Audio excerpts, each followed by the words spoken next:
Hi friends, ಮತ್ತೊಂದು ವಿಡಿಯೋಗೆ ಸ್ವಾಗತ. ಏನಪ್ಪ ವಿಶೇಷ ಅಂದರೆ, ದೊಡ್ಡ ವ್ಯಕ್ತಿ, ಮಹಾನ್ ವ್ಯಕ್ತಿ, ಜಗನ್ ವ್ಯಕ್ತಿ ಅವ್ರ ಬಗ್ಗೆ ವಿಡಿಯೋ ಮಾಡ್ಲತ್ತೀನಿ.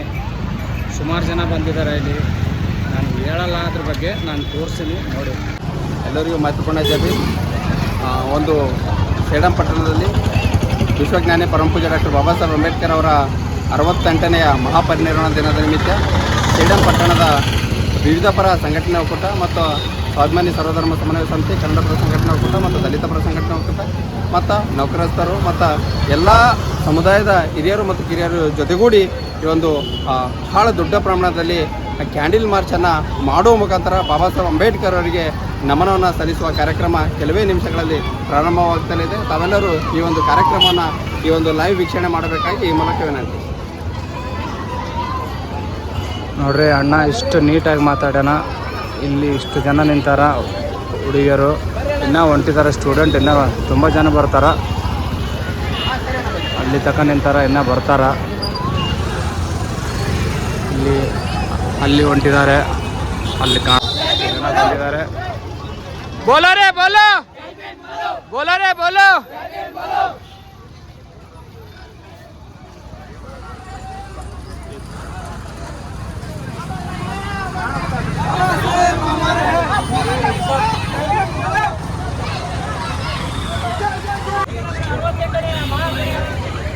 ನಿಮಿತ್ತ ಮತ್ತು ಸೇಡಂ ಪಟ್ಟಣದಲ್ಲಿ ಎಲ್ಲ ಅಂಬೇಡ್ಕರ್ ಅಭಿಮಾನಿಗಳು ಹಾಗೂ ನೀತಿಯ ವಿದ್ಯಾರ್ಥಿಗಳು ಇಂದು ಡಾಕ್ಟರ್ ಬಾಬಾ ಸಾಹೇಬ್ ಅಂಬೇಡ್ಕರ್ ಅವರಿಗೆ ಗೌರವ ನಮನವನ್ನು ಸಲ್ಲಿಸುತ್ತಾ ಹಾಗೂ ದೀಪ ಬೆಳೆಸುವುದರ ಮುಖಾಂತರ ನಡೆಯುವುದರ ಮುಖಾಂತರ ಡಾಕ್ಟರ್ ಬಾಬಾ ಸಾಹೇಬ್ ಅವರಿಗೆ ಗೌರವವನ್ನು ಸಲ್ಲಿಸುತ್ತಿದ್ದಾರೆ. ಆದ್ದರಿಂದ ತಾವೆಲ್ಲರೂ ಕೂಡ ಶಾಂತ ರೀತಿಯಿಂದ ಸೇಡಂ ನಿಲ್ದಾಣದಿಂದ ಡಾಕ್ಟರ್ ಬಾಬಾ ಸಾಹೇಬ್ ಅಂಬೇಡ್ಕರ್ ಅವರ ಮೂರ್ತಿ ಆವರಣದವರೆಗೆ ತಾವೆಲ್ಲರೂ ಶಾಂತ ರೀತಿಯಿಂದ ದೀಪ ಬೆಳೆಸುವುದರ ಮುಖಾಂತರ ನಾವು ಸಾಲಿನಲ್ಲಿ ಹೋಗಿ ಡಾಕ್ಟರ್ ಬಾಬಾ ಸಾಹೇಬ್ ಅವರಿಗೆ ಗೌರವ ನಮನವನ್ನು ಸಲ್ಲಿಸೋಣ ಅಂತ ಹೇಳಿ ನನ್ನ ಎರಡು ಮಾತನ್ನು ಮುಗಿಸ್ತೇನೆ. ಜೈ ಭೀಮ್, ಜೈ ಭಾರತ್.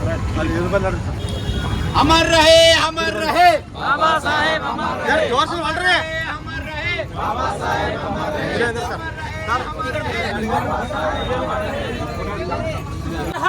अमर है,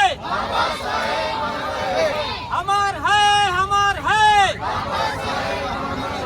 जय जय जय जय जय भीम, ಜೈ ಭೀಮ್, ಜೈ ಭೀಮ್. जय जय जय जय जय भीम. ಕಲಬುರಗಿ ಜಿಲ್ಲೆಯ ಸೇಡಂ ತಾಲೂಕದಲ್ಲಿ ಭಾರತ ರತ್ನ ಸಂವಿಧಾನ ಶಿಲ್ಪಿ ಡಾಕ್ಟರ್ ಬಾಬಾ ಸಾಹೇಬ್ ಅಂಬೇಡ್ಕರ್ ಅವರ ಪುಣ್ಯ ಸ್ಮರಣೆಯನ್ನು ನಮ್ಮ ಸೇಡಂ ಬಸ್ ಸ್ಟ್ಯಾಂಡ್ ಇಂದ ಬಾಬಾ ಸಾಹೇಬ್ ಅಂಬೇಡ್ಕರ್ ಅವರ ಮೂರ್ತಿವರೆಗೂ ಕ್ಯಾಂಡಲ್ ಮುಖಾಂತರ ನಾವೆಲ್ಲರೂ ಹೋಗ್ತಾ ಇದ್ದೇವೆ. ನಮ್ಮ ಭಾರತ ರತ್ನ ಡಾಕ್ಟರ್ ಬಾಬಾ ಸಾಹೇಬ್ ಅಂಬೇಡ್ಕರ್ ಅವರು ಯಾವುದೇ ಒಂದು ಜಾತಿಗೋಸ್ಕರ ಕೆಲಸ ಮಾಡಿಲ್ಲ. ಇಡೀ ಭಾರತ ದೇಶದಲ್ಲಿರುವ ಪಕ್ಷಿಯಿಂದ ಹಿಡಿದು ಪ್ರಾಣಿಯಿಂದ ಹಿಡಿದು ಪ್ರತಿಯೊಬ್ಬರಿಗೋಸ್ಕರ ಕೆಲಸ ಮಾಡಿದಂತಹ ಏಕೈಕ ವ್ಯಕ್ತಿ ಇಡೀ ಪ್ರಪಂಚದಲ್ಲೇ ಇದ್ದಾರಂದ್ರೆ ಅದು ನಮ್ಮ ಭಾರತ ರತ್ನ ಡಾಕ್ಟರ್ ಬಾಬಾ ಸಾಹೇಬ್ ಅಂಬೇಡ್ಕರ್ ಅವರು. ಅಂಬೇಡ್ಕರ್ ಅವರಿಗೆ ಆ ವರ್ಗ ಈ ವರ್ಗ ಅವರು ಇವರು ಅನ್ನದೇ ನಾವೆಲ್ಲರೂ ಅವರನ್ನು ಪೂಜಿಸಬೇಕು, ಮೆಚ್ಚಿಕೊಳ್ಳಬೇಕು. ಏನಂದ್ರೆ ಅವರೆಲ್ಲ ತತ್ವಗಳು. ಅದಕ್ಕಾಗಿ ಇಡೀ ವಿಶ್ವದಲ್ಲಿ ದೊಡ್ಡ ಸಂವಿಧಾನ ಯಾವುದಂದ್ರೆ ನಮ್ಮ ಭಾರತ ದೇಶದ ದೊಡ್ಡ ಸಂವಿಧಾನ. ಆ ಸಂವಿಧಾನ ಮೂಲಕನೇ ನಾವೆಲ್ಲರೂ ಚೆನ್ನಾಗಿ ಬದುಕ್ತಾ ಇದ್ದೀವಿ. ಈಗ ಇಲ್ಲಿಂದ ಬಾಬಾ ಸಾಹೇಬ್ ಅಂಬೇಡ್ಕರ್ ಸ್ಟ್ಯಾಚ್ಯೂವರೆಗೂ ನಮ್ಮ ಕಾಲ್ನಡಿಗೆ ಇರುತ್ತದೆ. ಬನ್ನಿ ಎಲ್ಲರೂ ಹೋಗೋಣ. ಜೈ ಜೈ ಜೈ ಜೈ ಜೈ ಭೀಮ್, ಜೈ ಜೈ ಜೈ ಜೈ ಜೈ ಭೀಮ್.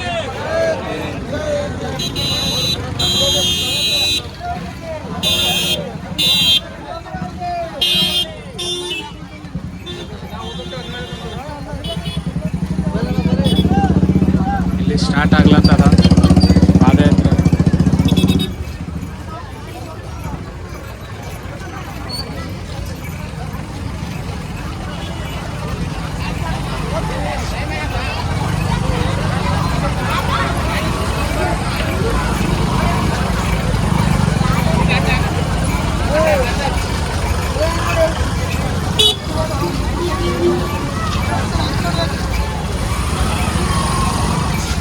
ಯಾವುದು ಜಾತಿ ಗೀತಿ ಏನು ನೋಡಲ್ದೆ ಎಲ್ಲರೂ ಬಂದಾರ.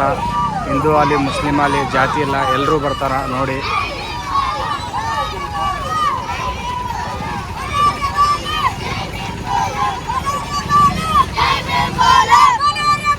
ಜೈ ಭೀಮ್ ಬೋಲೋ, ಜೈ ಭೀಮ್ ಬೋಲೋ, ಜೈ ಭೀಮ್ ಬೋಲೋ, ಜೈ ಭೀಮ್ ಬೋಲೋ, ಜೈ ಭೀಮ್ ಬೋಲೋ, ಜೈ ಭೀಮ್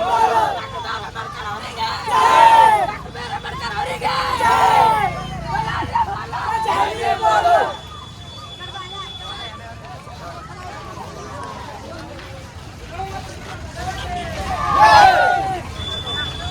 आवाज ಕೊಡ್ರಿ, आवाज ಕೊಡ್ರ.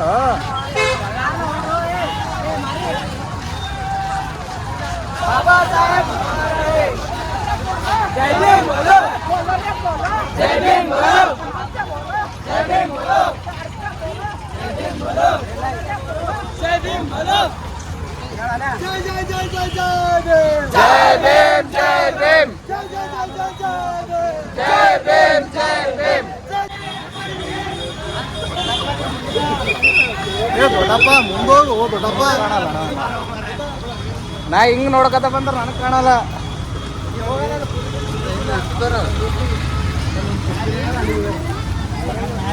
ಅಮರ ಹೇ, ಅಮರ ಹೇ, ಬಾಬಾ ಸಾಹೇಬ್ ಅಮರ ಹೇ. ಭಗವಾನ್ ಕಿ ಜೈ.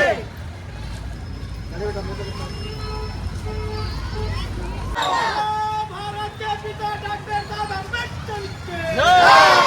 अमर रहे, अमर रहे, बाबा साहेब अमर रहे, अमर रहे, बाबा साहेब अमर रहे, बाबा साहेब अमर. जय भीम बोलो, जय भीम बोलो, बाबा साहेब अमर है, बाबा साहेब अमर है.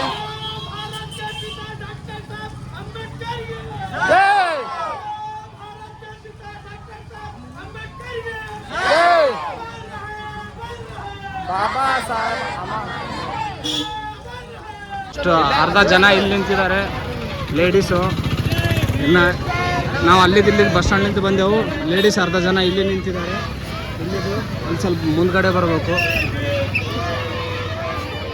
ಇಲ್ಲಿ ನಿಂತಿದ್ದಾರೆ. ಜೈ ಭೀಮ್ ಬೋಲೋ. ಇಲ್ಲಿ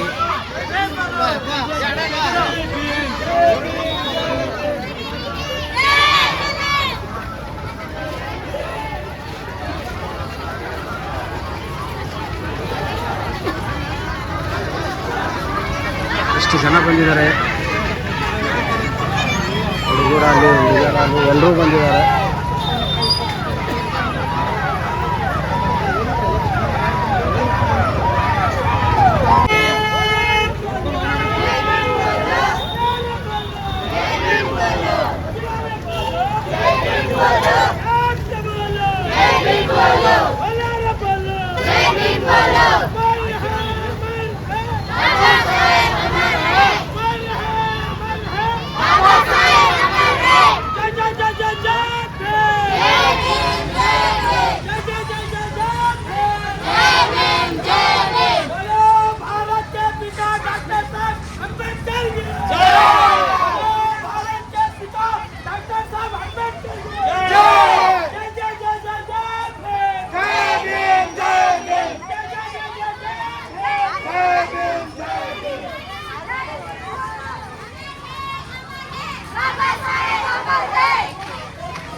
ಸ್ಟೂಡೆಂಟ್ ಎಲ್ಲ ಕುಂತಿದ್ದಾರೆ, ದೊಡ್ಡವ್ರು ನಿಂತಾರ ನೋಡ್ರಿ, ಬುದ್ಧಿಲ್ದವ್ರು ನೋಡಿ ಇವರು ಸ್ಟೂಡೆಂಟ್ ಬಲ್ಲಿ. ಎಲ್ಲ ಇನ್ ಸೈಡ್ ಅನ್ನ ನಿಂದಿರ್ಬೇಕು, ಪೂರ ಮುಂದೆ ಸೈಡ್ ನಿಂತಾರ ನೋಡ್ರಿ. ಪೂರ ಸ್ಟೂಡೆಂಟ್ ಎಲ್ಲ ಆರಾಮ್ಸೆ ಕುಂತ್ಬಿಟ್ರ ಅಲ್ಲಿ ದಿಲ್ಲಿ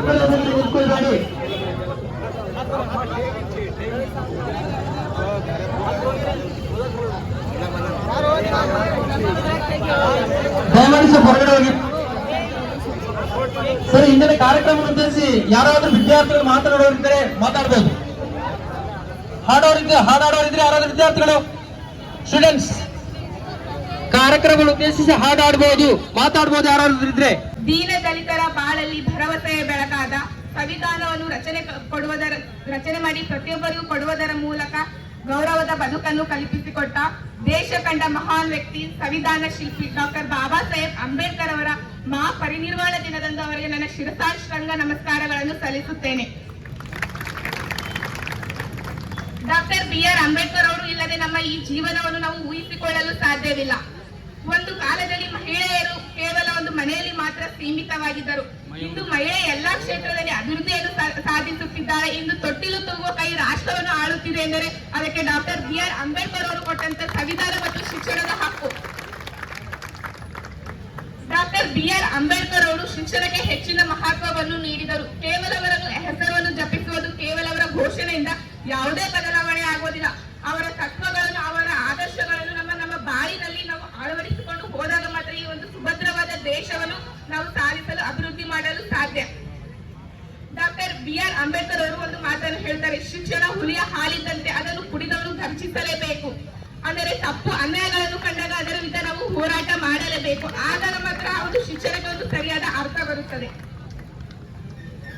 ಡಾಕ್ಟರ್ BR ಅಂಬೇಡ್ಕರ್ ಅವರು ಪಾರ್ಲಿಮೆಂಟ್ ನಲ್ಲಿ ಇರುವಾಗ ಅವರಿಗೆ ಒಂದು ಎಮರ್ಜೆನ್ಸಿ ಟೆಲಿಗ್ರಾಮ್ ಬರುತ್ತೆ. ಆ ಒಂದು ಟೆಲಿಗ್ರಾಮ್ ನಲ್ಲಿ ಏನಿರುತ್ತೆ ಎಂದರೆ ಅವರ ಒಂದು ತಮ್ಮ ಇಬ್ಬರು ಮಕ್ಕಳು ಸಾವನ್ನು ಒಪ್ಪಿರುತ್ತಾರೆ. ಆ ಒಂದು ವಿಷಯ ಗೊತ್ತಾಗಿಯೂ ಸಹ ಅವರವರ ಮನೆಗೆ ಹೋಗೋದಿಲ್ಲ. ಅವರ ಬಾಜುದಂತ ಪಂಡಿತ್ ಜವಾಹರಲಾಲ್ ಅವರು ಹೇಳುತ್ತಾರೆ, ನೀವು ಈಗಲೇ ಇಲ್ಲಿಂದ ಹೊರಡಬೇಕು ಅಂದಾಗ, ಇಲ್ಲ, ನಾನು ಇವಾಗ ಇಲ್ಲಿಂದ ಹೊರಟರೆ ಇವತ್ತು ನನ್ನ ಕೇವಲ 2 ಮಕ್ಕಳಿಗೆ ನಾನು ಅನ್ಯಾಯ ಮಾಡಬಹುದು. ಒಂದು ವೇಳೆ ನಾನು ಇಲ್ಲಿಂದ ಹೋದರೆ ಮುಂದೆ ನನ್ನ 100 ಕೋಟಿ ಮಕ್ಕಳಿಗೆ ನಾನು ಮೋಸ ಮಾಡಿದಂತಾಗುತ್ತದೆ ಎಂದು ಹೇಳುತ್ತಾರೆ. ಇಲ್ಲಿ ಗೊತ್ತಾಗುತ್ತದೆ ಡಾಕ್ಟರ್ BR ಅಂಬೇಡ್ಕರ್ ಅವರಿಗೆ ಈ ದೇಶದ ಈ ಜನತೆಯ ಮೇಲೆ ಇದ್ದಂತ ಅಭಿಮಾನ, ಗೌರವ ಎಂತಹದ್ದು ಅಂತ. ಇಂಥ ಒಂದು ಸುಂದರವಾದ ಬದುಕನ್ನು ರೂಪಿಸಿಕೊಟ್ಟ ಹೋದ ಅಂತ ಅಂಬೇಡ್ಕರ್ ಅವರ ಜೀವನ ತತ್ವವನ್ನು ನಾವು ಅಳವಡಿಸಿಕೊಂಡು ಅವರು ಅಂದುಕೊಂಡಿದ್ದಕ್ಕಿಂತ ನಮ್ಮ ದೇಶವನ್ನು ಒಳ್ಳೆಯ ನಿಟ್ಟಿನಲ್ಲಿ ನಡೆಸಿಕೊಂಡು ಹೋದಾಗ ಮಾತ್ರ ಅವರ ಒಂದು ಆ ಸಂವಿಧಾನ, 100 ಅಡೆತಡೆಗಳು ಉಂಟಾದರೂ ಸಹ ಅವರ ಜೀವನಕ್ಕೆ ಕುತ್ತು ಬಂದರೂ ಸಹ ಅವರು ಸಂವಿಧಾನ ರಚಿಸುವಲ್ಲಿ ತುಂಬಾ ಪ್ರಮುಖವಾದ ಪಾತ್ರವನ್ನು ವಹಿಸಿರುತ್ತಾರೆ. ಇಡೀ ವಿಶ್ವದಲ್ಲೇ ಅತ್ಯಂತ ಒಂದು ಬೃಹತ್ ಸಂವಿಧಾನ, ಲಿಖಿತ ಸಂವಿಧಾನ ಅಂದರೆ ಅದು ಕೇವಲ ಭಾರತ ದೇಶದ ಸಂವಿಧಾನ ಮಾತ್ರ. ಎಲ್ಲ ವಿಶ್ವದ ದೇಶಗಳು ಎಷ್ಟೋ ಬಾರಿ ಬದಲಾವಣೆ ಆಗಿದ್ದಾವೆ, ಎಷ್ಟೋ ತಿದ್ದುಪಡಿಗಳಾಗಿದ್ದಾವೆ. ಆದ್ರೆ ಭಾರತ ಸಂವಿಧಾನ ಮಾತ್ರ ಅಂದಿನಿಂದ 1950 ಜನವರಿ 26ರಂದು ಜಾರಿಗೆ ಬಂದ ನಂತರವೂ ಅದೇ ನಿಯಮ, ಅದೇ ವಿಧಿಗಳನ್ನು ಹೊಂದಿಕೊಂಡು ಬಂದಿದೆ. ಕೆಲವೊಂದು ವಿಧಿಗಳಲ್ಲಿ ಮಾತ್ರ ಬದಲಾವಣೆ ಆಗಿದೆ ಹೊರತು ಸಂವಿಧಾನದ ನೀತಿ ನಿಯಮಗಳು ಹಾಗೆ ಇದ್ದಾವೆ. ಡಾಕ್ಟರ್ BR ಅಂಬೇಡ್ಕರ್ ಅವರು 1956 ಡಿಸೆಂಬರ್ 6ರಂದು ನಿಧನ ಹೊಂದುತ್ತಾರೆ. ಈ ಒಂದು ದಿನ ಇಡೀ ದೇಶಕ್ಕೆ ಕತ್ತಲು ತುಂಬಿದ ನಿಧನ. ಕಣ್ಮಣಿಯಾದಂತ ಕಣ್ಮರೆ ಆದರು. ಅವರು ನಮ್ಮನ್ನು ಅಗಲಿ ಇಂದಿಗೆ 68 ವರ್ಷಗಳಾದರೂ ಅವರ ತತ್ವಗಳು ನಮ್ಮೊಂದಿಗೆ ಸದಾ ಜೀವಂತ ಅಮರವಾಗಿರುತ್ತವೆ. ಅವರ ಜೀವನ ತತ್ವಗಳನ್ನು ನಾವು ನಮ್ಮ ಬದುಕು ನಿಂತಿದ್ದಕ್ಕೂ ಅನುಸರಿಸಿಕೊಂಡು ಹೋಗು ಅವರನ್ನು ಪಾಲಿಸಬೇಕು ಎಂದು ಕೇಳುತ್ತೇನೆ. ಜೈ ಹಿಂದ್. ಬಾಬಾ ಸಾಹೇಬ್ ಅಂಬೇಡ್ಕರ್ ಅವರ तत्वಗಳನ್ನು ನಾವು ಜೀವನದುದ್ದಕ್ಕೂ ಪಾಲಿಸಿಕೊಳ್ಳಬೇಕು.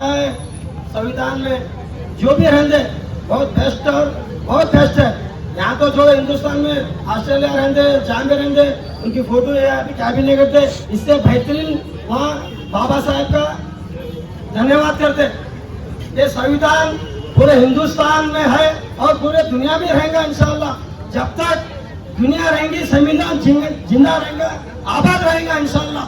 ये संविधान हमारे बाबा साहब ने जैसे संविधान न बनाएंगे न बना सकते. ये दुनिया जब तक रहेंगी यही संविधान चलेगा इंशाल्लाह. पूरे भारत में रहेंगे, हिंदुस्तान पूरा. ये संविधान को छूना तो छोड़ो, तुम देखने की बड़ी बात है. तुम पूरे दुनिया में को भी संविधान बदल नहीं सकते. संविधान बदला जा नहीं सकता. बाबा साहब अम्बेडकर ने जात देखे में बात सीधे इंसान देखे से हिंदू, मुसलमान, सिख कोई भी रहते सही रहना, सब मिलके रहना. ये हिंदुस्तान गुलदस्ता अगर बनाए बोले तो बाबा साहब अम्बेडकर है. पूरा क्रेडिट ये पूरा हिंदुस्तान का जाता हो तो बाबा अम्बेडकर साहब के वहां से जाता. ये तो आजकल जहाँ हम यहाँ बैठे यहाँ भी नहीं बैठ सकते थे. जब बाबा साहब संविधान लिखे पूरे हिंदुस्तान में हम गरीब पे राज कर सकते हैं. चाहे वो वोट बेचने वाला रहते, चाहे वो चाय बेचने वाला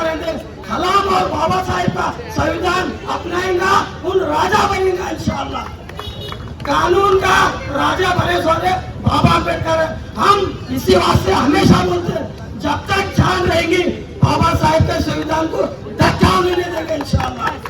जय भीम जय अमीन। ಹುಟ್ಟಿ ಬರಲಿ ಅಂತ ಹೇಳಿ ನಮ್ಮೆಲ್ಲರ ಆಶಯದೊಂದಿಗೆ ಇವತ್ತು ಈ ಒಂದು ಜ್ಯೋತಿಯನ್ನು ಬೆಳಗಿಸ್ತಾ ಇದ್ದೇವೆ. ನಮ್ಮ ಭಾರತ ದೇಶದ ಜ್ಯೋತಿ ಡಾಕ್ಟರ್ ಭೀಮರಾವ್ ಅಂಬೇಡ್ಕರ್ ಅವರು ಕಂಡಂತಹ ಕನಸು ಸಮಾನತೆ, ಯಾವುದೇ ಜಾತಿ ಲಿಂಗ ಧರ್ಮ ಯಾವುದು ಭೇದವಿಲ್ಲದೆ ಭಾರತ ದೇಶದ ಪ್ರತಿಯೊಬ್ಬರೂ ಕೂಡ, ಪ್ರತಿಯೊಬ್ಬ ನಾಗರಿಕರಿಗೂ ಕೂಡ ಸಿಗುವಂತಹ ಕಾನೂನು ಕಟ್ಟಳೆಗಳ ನಿಯಮದಡಿ ಹಕ್ಕು ಕರ್ತವ್ಯಗಳನ್ನು ರಚಿಸಿದಂತಹ ಭಾರತ ದೇಶದ ಧೀಮಂತ ಒಬ್ಬ ಪುರುಷ ಅಂತಂದರೆ ಅದು ನಮ್ಮ ಡಾಕ್ಟರ್ BR ಅಂಬೇಡ್ಕರ್ ಅವರ ಪರಿನಿರ್ವಾಣ ಅಂಗವಾಗಿ ಇವತ್ತು ಭಾರತ ದೇಶದಾದ್ಯಂತ ಅವರ ಒಂದು ಆಚರಣೆಯನ್ನು ಸ್ಮರಣೆಯನ್ನು ಮಾಡುವುದರ ಮೂಲಕ ಈ ಒಂದು ಶಾಲಾ ಕಾಲೇಜು ಕಚೇರಿಗಳಲ್ಲಿ ಎಲ್ಲರೂ ಕೂಡ ಈ ಒಂದು ಪರಿನಿರ್ವಾಣ ದಿನವನ್ನು ಆಚರಣೆ ಮಾಡ್ತಾ ಇದ್ದಾರೆ. ಅದೇ ರೀತಿ ಬಹುಸಂಖ್ಯೆಯಲ್ಲಿ ನಮ್ಮ ಸೇಡಂ ನಗರದಲ್ಲೂ ಕೂಡ ಈ ರೀತಿಯ ಒಂದು ಪರಿನಿರ್ವಾಣವನ್ನು ಆಚರಣೆ ಮಾಡ್ತಾ ಇದ್ದೇವೆ. ಮತ್ತೊಮ್ಮೆ ನಮ್ಮೆಲ್ಲರ ಕಳಕಳಿ, ಮತ್ತೊಮ್ಮೆ ಇಂಥ ಮಹಾನ್ ಪುರುಷ ನಮ್ಮ ಭಾರತ ದೇಶದಲ್ಲಿ ಹುಟ್ಟಿ ಬರಲಿ. ಪ್ರಜಾಪ್ರಭುತ್ವದ ಹರಿಕಾರರಾದಂತಹ ನಮ್ಮ ಅಂಬೇಡ್ಕರ್ ಅವರ ಸ್ಮರಣೆಯಲ್ಲಿ ನಾವೆಲ್ಲರೂ ಕೂಡ ಅವರಿಗೆ ಮತ್ತೊಮ್ಮೆ ನಮನಗಳನ್ನು ತಿಳಿಸುತ್ತಾ ನನ್ನ ಮಾತಿಗೆ ವಿರಾಮ ಕೊಡ್ತಾ ಇದ್ದೇನೆ. ಜೈ ಭುವನೇಶ್ವರಿ, ಜೈ ಭಾರತ.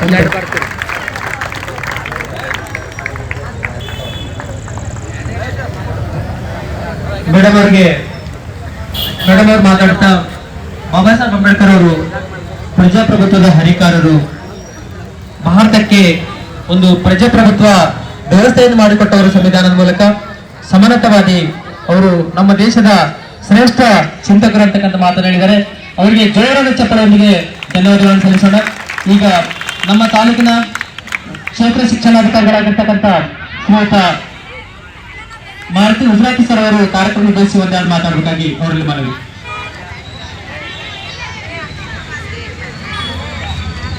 ಎಲ್ರಿಗೂ ನಮಸ್ಕಾರ. ಇವತ್ತು ಜಗತ್ತೇ ಅತ್ಯಂತ ಹೆಮ್ಮೆ ಪಡುವಂತಹ ಮಹಾನ್ ಚೇತನ, ವಿಶ್ವಚೇತನ, ವಿಶ್ವರತ್ನ, ನಮ್ಮ ಭಾರತ ರತ್ನ ಸಂವಿಧಾನ ಶಿಲ್ಪಿ ಡಾಕ್ಟರ್ BR ಅಂಬೇಡ್ಕರ್ ಅವರ ಒಂದು ಮಹಾಪರಿನಿರ್ವಾಣ ದಿನ. ಇವತ್ತು ಇಡೀ ಜಗತ್ತೇ ಅವರನ್ನ ಸ್ಮರಣೆ ಮಾಡುವಂತ ಒಂದು ಸುದಿನ. ಇಡೀ ಪ್ರಪಂಚದಲ್ಲಿಯೇ ಮಾದರಿ ಒಂದು ಸಂವಿಧಾನವನ್ನ ಕೊಡಮಾಡುವಲ್ಲಿ ತಮ್ಮದೇ ಆದಂತಹ ಒಂದು ಪಾತ್ರವನ್ನ, ಕೊಡುಗೆಯನ್ನ ನಿರ್ವಹಿಸಿರುವಂತವರು ನಮ್ಮ ಬಾಬಾ ಸಾಹೇಬ್ ಅಂಬೇಡ್ಕರ್ ಅವರು. ಅಂದು ಅವತ್ತು ಅಷ್ಟೆಲ್ಲ ಹೋರಾಟ ಮಾಡಿ ಶ್ರಮ ಪಟ್ಟು ಇವತ್ತು ಇಡೀ ವಿಶ್ವದಲ್ಲಿ ಅತ್ಯಂತ ದೊಡ್ಡ ಪ್ರಜಾಪ್ರಭುತ್ವ ರಾಷ್ಟ್ರವಾಗಿರುವಂತಹ ಈ ಭಾರತ ದೇಶಕ್ಕೆ ಇದು ಒಂದು ಮಿನಿ ವಿಶ್ವವೇ ಅಂದ್ರೂ ಕೂಡ ಕಡಿಮೆ ಅಲ್ಲ, ತಪ್ಪಲ್ಲ. ಇಂತಹ ಒಂದು ಮಿನಿ ವಿಶ್ವಕ್ಕೆ ಒಂದು ಉತ್ತಮವಾಗಿರುವಂತಹ ಒಂದು ಸಂವಿಧಾನವನ್ನ ನೀಡಿ ಇವತ್ತಿನ ದಿನ ಸಮ ಸಮುದಾಯವನ್ನ ಬೆಳೆಸಬೇಕು. ಪ್ರತಿಯೊಬ್ಬರಿಗೂ ಕೂಡ ಒಂದು ಗೌರವಿತವಾದಂತಹ ಜೀವನ ಬದುಕು ದೊರೆಯುವಂತ ಆಗ್ಬೇಕು. ಪ್ರತಿಯೊಬ್ಬರು ಕೂಡ ಒಂದು ಹೆಮ್ಮೆಯ ಬದುಕನ್ನ, ಸ್ವಾಭಿಮಾನ ಬದುಕನ್ನ ಕಟ್ಟಿಕೊಳ್ಳುವಂಥದ್ದು ಆಗ್ಬೇಕು ಈ ಒಂದು ಸಂವಿಧಾನದ ಮೂಲಕ ಅನ್ನುವಂತ ಹಿನ್ನೆಲೆಯನ್ನ ಇಟ್ಕೊಂಡು ಸಮಾಜದ ಕಟ್ಟ ಕಡೆ ವ್ಯಕ್ತಿಗೂ ಕೂಡ ಈ ಒಂದು ಸಂವಿಧಾನದ ಒಂದು ಫಲಶ್ರುತಿ ಸಿಗಬೇಕು ಅನ್ನುವಂತ. ಮಾನವನು ಶ್ರೀಕೃಷ್ಣ ಅರ್ಜುನ ಆಗಿ ಬಾಬಾ ಸಾಹೇಬ್ ಡಾಕ್ಟರ್ ಭೀಮರಾವ್ ಅಂಬೇಡ್ಕರ್ ಅವರು ಹುಟ್ಟಿದರು.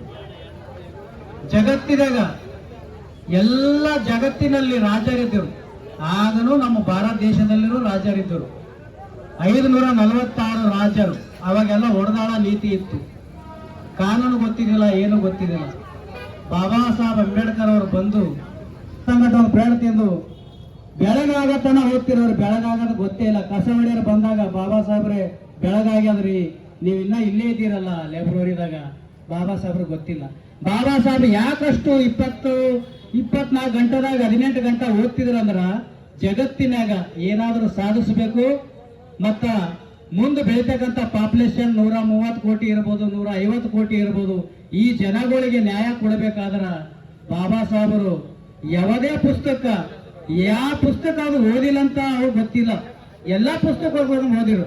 ಯಾಕೆ ಓದಿರಂದ್ರ ಈ ಜಗತ್ತಿನಾಗ ಬಡತನ ಬರಬಾರದು, ಎಲ್ಲರೂ ರಾಜರಾಗ ಮೆರಿಬೇಕು. ಮತ್ತ ಒಂದು ರಾಜರ ಮನೆಗೆ ರಾಜರೇ ಹೊಡ್ತಿರು, ಆದ್ರ ಬೇಡ್ಕಂತಿನ ಒಂದು ಬಡವ ಮನುಷ್ಯನು ಅವನ ಮನೆಗೆ ರಾಜ ಹುಟ್ಟಬೇಕಾದ್ರ